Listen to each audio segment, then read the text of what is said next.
name is Marcel Rochills, Director for Rochills Estate Agents, and today I'm with Claudia Fick, who's one of the estate agents within Rochills.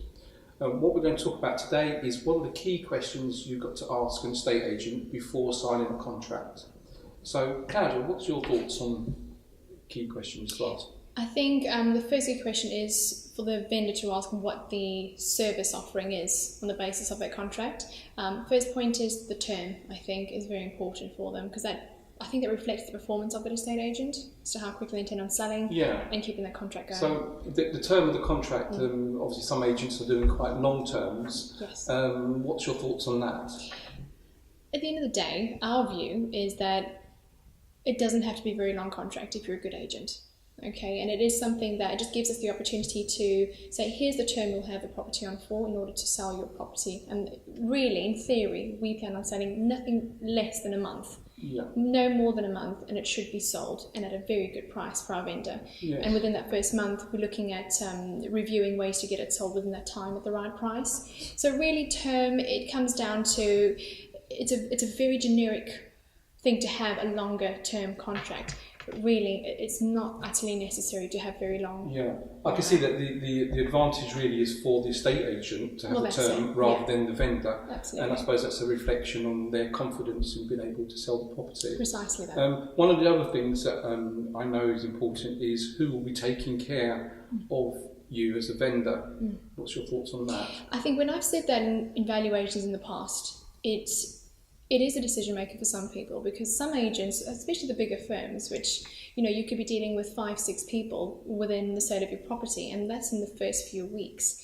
People tend to have a lot more confidence dealing with one person who knows their property, knows their situation, knows their plans, and they know they're on hand to talk them through the process while keeping up communications. Yeah, that's a key point. I think the size of the team within the agency has a bearing on that and the quality of service they can provide as well. Well, absolutely, yes. I think if you're looking at the ratio of how quickly properties are sold and the size of the firm, you can see relations to how quickly it's shifted and how much attention that property gets for the marketing, the call-outs, making every buyer aware on every call that this is a property they should look at. Absolutely, and I suppose the number of properties an agent has on its books divided by the number of team players or in that team will have an impact, or you can tell how much service they can actually give you. Absolutely. Which I think is key. The other point is the marketing. I think that's the key question to ask, your estate agent. So what are the key things in terms of marketing that... What you want to know, when a vendor asks this question, you really want to tell them every platform, the different media channels that they're using to get your property out there. Obviously, every agent should still utilise the traditional print. There's still very much an audience for your canvassing to let people know that there's a property on the market locally. They may be looking to upsize locally or even downsize locally. Yeah. So let the locality know. Aside to the print, you need to be very present online because you've got people moving from different areas. For us, it's the London boroughs or north of the river. Yeah. And using the internet as much, really at a very large span, using social media and your traditional portals, it really helps with the coverage of that property. Yeah, I would agree. And I'd add to that things such as, have they got a network? Is that network motivated to provide you additional buyers within that marketing mix? And how it appears on Rightmove and places like that in terms of premium listings and featured properties. And I think that whole combination is good. Absolutely. And to add to that, though, I think what we found has worked really well in the last few years that we've integrated that in our marketing is the professional photography element. Especially when you're looking at, you think of these buyers, they're looking at pages and pages and they're getting alerts after alerts when they've set these up on the portals or looking online. Professional photography, there's a lot more appealing about it. And it's not about being deceptive, it's about really selling a lifestyle, and they can actually see so much more within a professional photograph than you would in something taken on a handheld.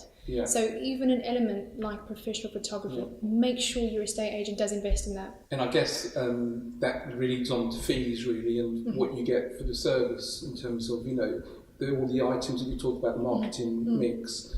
obviously the more marketing costs more money, and that's what maybe justifies sometimes the fee that the agent will charge. Oh, absolutely. You know, that validates the service offering, and that goes even as far as, you know, the skill set of the agent you instruct. Yeah. You know, so it's all part of the justification of this fee is for this amount. You'll be sold within this time at a very good figure.